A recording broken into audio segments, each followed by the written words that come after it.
buat teman-teman yang punya hutang, tagihan, sangkutan di pinjaman online, dan teman-teman semua punya etikat baik untuk bayar, niat untuk nyelesain masalah itu, jangan takut.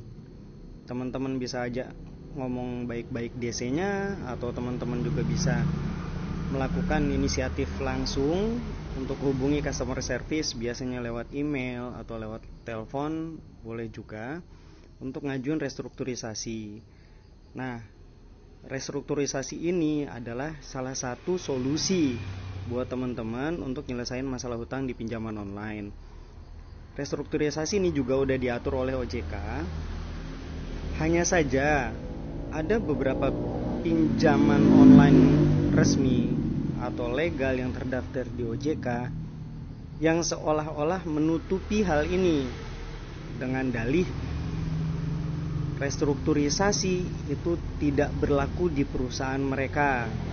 Saya nggak bisa sebutin pinjaman online apa aja, tapi yang jelas memang perlu proses untuk mengajukan restrukturisasi ke pinjaman online. Ya, sebelumnya pastilah kita dimarah-marahin begitu kan. Selama mereka melakukan penagihan yang menurut saya masih sesuai etika, wajar-wajar aja, karena memang kita yang salah, kita belum bisa bayar hutang tepat waktu, kemudian mereka juga kerja dan kita harus sadar akan hal itu gitu loh. Tapi ketika mereka sudah menagih dengan cara yang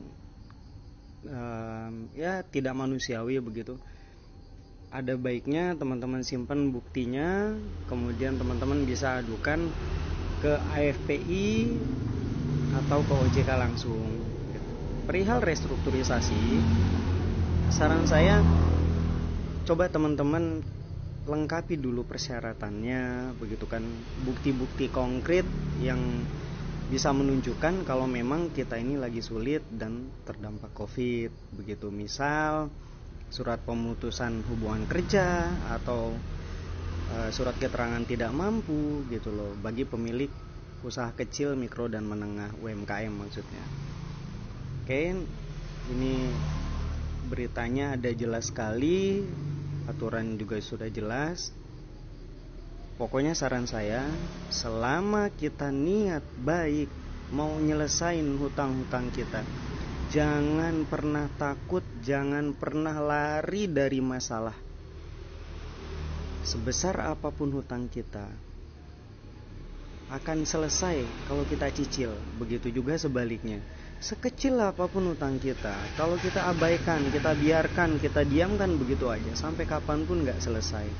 Yang namanya hutang tetaplah hutang dan harus dibayar. Jalani hidup, tetap semangat, terus berusaha, berdoa. Semoga apa yang saya sampaikan bermanfaat. Terima kasih. Maaf Bu, ini dengan Ibu siapa Bu? Saya dengan Tria. Ria? Tria. Oh Tria, Bu Tria 360 ya? Iya betul. Gimana? Masih mau didiamkan Pak untuk tagihannya? Saya kan atau bilang nggak diusahakan di hari ini? Nggak diem Bu, tapi kalau hari ini mentok. Dari tadi pagi saya baru sekitar 15 menitan lalu sampai rumah nyari sana sini nggak ada Bu. Hari ini mentok, besok juga gitu? Ya nggak tahu Bu, saya dari pagi saya warawiri. Saya hubungin Bapak bilang juga seperti itu, minta waktu. Saya sudah berikan waktu sampai tanggal 21, Bapak masih minta waktu lagi. Saya nggak tahu Pak mau nungguin Bapak sampai kapan. Saya di sini kerja, saya diminta laporan sama atasan saya. Kalau misalnya atasan saya minta laporan, terus saya bilang besok mau sampai kapan Pak? Nggak ada ujungnya. Kan laporan Ibu nelpon ke saya juga udah bisa jadi bahan laporan Bu. Udah saya hubungi iya, orangnya nggak bisa. Pembayarannya kapan? Perusahaan saya tuh nggak mau tahu Pak. Kalau misalnya gini aja, kita balik Pak. Saya minjem uang ke Bapak, terus saya nggak ada dananya. Nanti Bapak bisa terima seperti itu? Selama realistis bisa kalau saya. Itu Bapak, perusahaan kami nggak bisa Pak. Perusahaan kami sudah membuat syarat dan ketentuan untuk pinjamannya. Bapak menyetujuinya dengan Bapak itu menyetujuinya itu Bapak sadar kan? Saya sadar Bu, kalau saya nggak sadar nggak mungkin sampai beberapa kali kan saya pinjam di sana dengan history payment yang bagus kan, Ibu lihat sendiri kan? Iya, history Bapak sebelumnya memang bagus. Tapi saat ini itu buruk Pak. Iya. Keselamatan sampai 1 minggu. Betul Bu, saat ini buruk. Dibayarkan. Harusnya kalau misalnya Bapak memang niat untuk membayarkan tagihannya, untuk menyelesaikan tagihannya, minimal Bapak bayarkan 1 cicilannya terlebih dahulu. Itu Bapak tidak melakukannya sama sekali, dan Bapak hanya minta waktu, entah sampai kapan, gak ada kepastian. Saya pernah ditelepon sama sebelumnya Bu, gitu kan, saya ngajuin restrukturisasi, katanya nggak ada. Memang nggak ada Pak, karena kan sebelum Bapak pengajuan pun sudah ada syarat dan ketentuan dan Bapak menyetujui. Iya betul, tapi kan ini kategori force major Bu. Kalau saya kondisi normal mah hayu aja, berapa kali sih Bu saya pinjam di aplikasi Ibu? Bukan cuma sekali 2 kali kan? Kita nggak mau tahu Pak, seharusnya kan Bapak berpikir pada saat Bapak mengajukan pinjaman, nanti dananya Bapak dapat dari mana, harusnya Bapak sudah memikirkan. Dan harusnya juga Bapak melakukan pencicilan dari diri Bapak sendiri. Mau ada ataupun nggak ada, minimal Bapak tabung untuk menyelesaikan tagihannya. Sehari entah 50.000, 20.000, 30.000. Pada saat jatuh tempo nanti kan terselesaikan. Kalau misalnya Bapak hanya bilang nanti, mau sampai kapan Pak? Mudah-mudahan Bu Tria nggak kayak ada di posisi saya Bu. Mudah-mudahan. Oh, kalau saya di posisi Bapak mah saya usahakan Pak pencarian dananya mau dimanapun. Iya. Saya alhamdulillah Pak, setiap ada tagihan ataupun cicilan saya selalu memikirkan ke depannya biaya pembayarannya itu dari mana. Alhamdulillah Bu. Udah, bersyukurlah. Saya yakin usia saya lebih tua dari Ibu. Dan pemikiran saya bukan pemikiran yang sederhana yang mengandalkan esok hari saya makan apa. Nggak begitu. Tapi ketika ada force major seperti ini, saya pun gelagapan dan ini di luar perkiraan.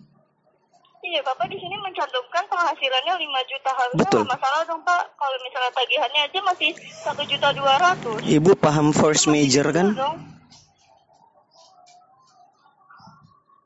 Ini ya Pak ya, kalau misalnya Bapak memang pengusaha, kan Bapak bisa kan, di situ Bapak ada keuntungan, harusnya Bapak cicil dong Pak dari keuntungan Bapak sendiri. Dan seharusnya kalau misalnya Bapak memang ada niatan untuk membayar, bisa diusahakan Pak. Ibu paham force major kan? Oh, saya nggak paham dan saya nggak peduli itu Pak. Yang saya pedulikan di sini pembayaran Bapak. Ya sudah, kalau memang Ibu nggak peduli, nggak apa-apa, nggak masalah buat saya. Tapi sebaiknya untuk memperkaya khasanah pengetahuan Ibu cari tahu apa itu force major. Dan itu biasa dialami oleh seorang pelaku usaha kayak saya. Ya udah, gini saja. Terus ini kapan mau diselesaikan tagihannya? Secepatnya, kalau saya punya uang saya lunasi Bu. Nggak perlu saya cicil. Saya nggak berani janji Bu Tria. Bapak bilang mau cicil, tapi di sini nggak ada cicilan satupun yang masuk Pak. Betul. Terus bentuk apa? Bentuk cicilannya seperti apa yang Bapak mau cicil itu? Saat ini saya punya uang 94.500. Ibu bisa terima? Kalau bisa terima saya transfer. Gini ya Pak ya. Kita di sini perusahaan. Bapak minjam di lembaga keuangan, bukan di saudara, di teman atau dimanapun. Seharusnya Bapak tahu konsekuensi dan resikonya apa. Dan kalaupun Bapak ada uang nih sekarang 90.000, kan bisa Bapak sisihkan. Dari tanggal 18 itu, kalau misalnya Bapak ada 50, sekarang kan sudah terkumpul 150.000. Tadinya lebih banyak dari itu saya punya Bu. Tapi kan setiap hari saya juga harus makan. Dan ini hasil yang saya kumpulkan Bu Tria. Gimana dong? Saya ngajuin restrukturisasi katanya nggak bisa. Sementara 360 kredit itu kan legal, resmi terdaftar di OJK. OJK nyaranin mengajukan restrukturisasi. Tapi katanya nggak ada. Bingung saya. Kita di sini hanya mau terima pembayaran sesuai dengan syarat dan ketentuan yang sudah Bapak tanda tangani, Pak. Iya, tapi kan tunduk terhadap mengajukan cicilan 2 kali, Bapak minimal bayarkan cicilan yang pertamanya. Di sini Bapak dari awal jatuh tempo pun belum ada, Pak, pembayaran di cicilan pertama ataupun gimana. Di sini kami hubungin via WhatsApp pun Bapak nggak angkat. Dan pada tanggal 14 Februari pun Bapak mereject panggilan telepon dari kami. Tanggal 15 nggak aktif. Itu bagaimana, Pak? Saat ini kan ibu ngobrol sama saya. Kalau saya dihubungi lewat WhatsApp, sementara waktunya sangat berdekatan. Saat ini misal ibu hubungi saya lewat WhatsApp, saya respon. Beberapa jam kemudian ada lagi yang hubungi saya lewat WhatsApp lagi dengan nomor yang berbeda. Untuk apa saya respons? Emang sekantor nggak dapet tuh informasi dari saya? Tagihan atas nama Yan Ardiansa belum bisa bayar. Emang sekantor nggak pada tahu? Gini ya, Pak ya. Kita sistemnya di sini rolling. Entah besok data Bapak dipegang sama siapapun, itu harusnya Bapak respon. Karena data Bapak nggak selalu sama saya, ataupun sama orang yang sebelumnya Bapak telepon. Jadi nggak ada laporan gitu, Bu? Kalau saya udah ditagih oleh Ibu Tria misal. Laporan ada dalam bentuk pembayaran, Pak. Jadi kalau nelpon gini nggak ada, jadi nggak ada yang tahu. Misal ada teman ibu namanya Dina, gitu kan. Esok hari dia telepon saya, dia nggak tahu tentang kondisi saya seperti apa. Dan wajib saya jelaskan begitu, Bu. Iya, betul. Oh, ya sudah. Jadi kapan di sini akan dibayarkan? Belum tahu, saya belum berani janji, Bu Tria.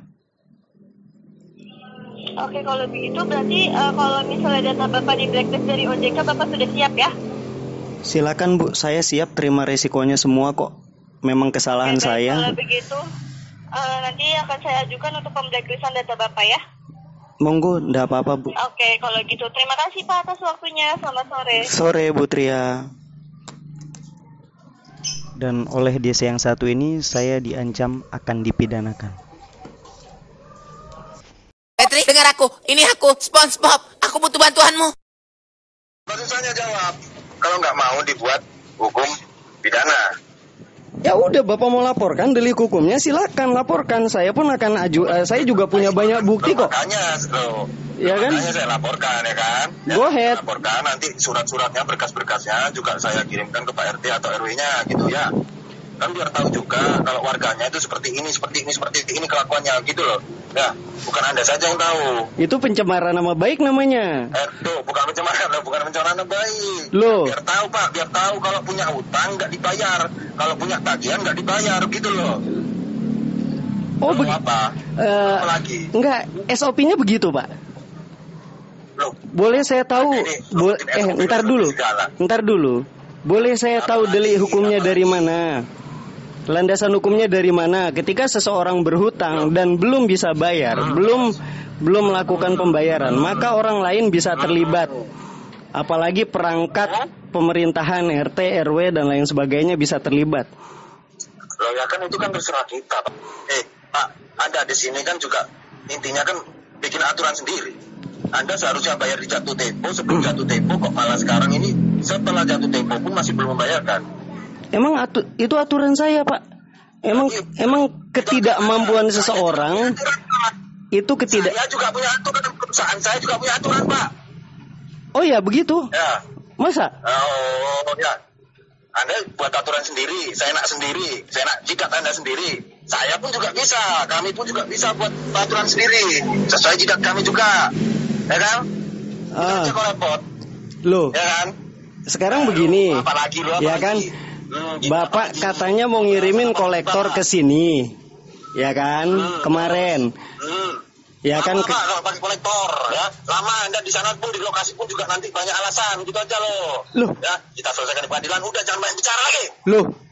Kenapa marah-marah?